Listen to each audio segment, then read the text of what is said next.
So sadly, a lot of people have lost a lot of money the past 2 weeks. I'm sorry for you. I feel bad, but it's your own fault. I warned you.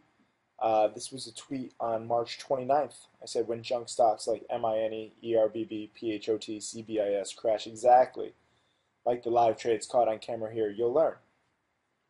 I also said this on, what was it?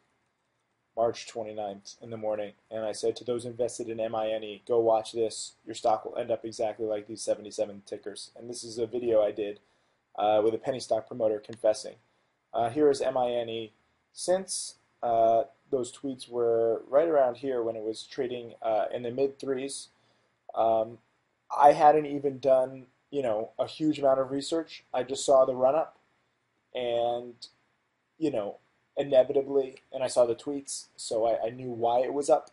Um, and inevitably, it was going to crash 50%, which it has. ERBB, it was right around in here.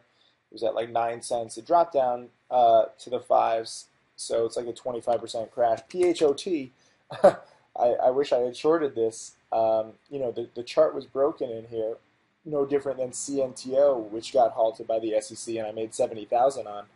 Um, you know, it's halted right now at 51 cents. I know a lot of people who are long because they didn't pay attention to my rules. They trusted penny stocks. They trusted penny stock promoters. And the run-up makes it look like it's like, oh, it's a growing, gradual company. No, it's all a fucking facade. Um, it's it's all meant to look like it's a solid company. Two of their partners just rescinded their agreements after the SEC halt because they want nothing to do with it. Um, this stock will collapse 30, 50, 70, 90% in the coming 2 to 3 weeks after it starts trading in late uh, April again. For those of you who want to see exactly how it's going to trade, this is CNTO. I was shorting this here in the 208, 209 range. I stupidly covered on the first day because I, wanted to lock in 70,000, and now it's worth 8 cents.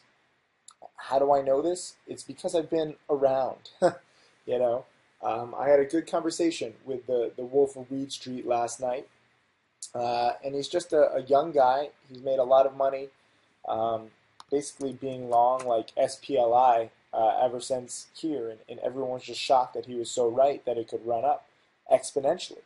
Um, that's awesome. That's the power of penny stocks. That's the beauty of it, where you can grow your account exponentially. This kid had a few $1,000s to his name a few months ago. And, in the BBC article, you saw he was up to 500,000.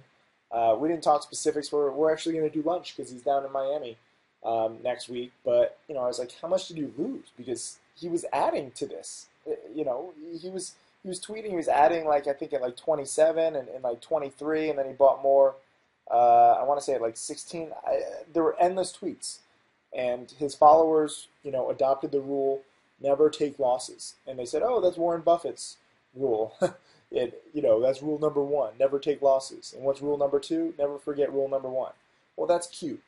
When it applies to blue chip companies that are undervalued, not to marijuana companies, related companies that have been pumped up exponentially that are theoretically worthless.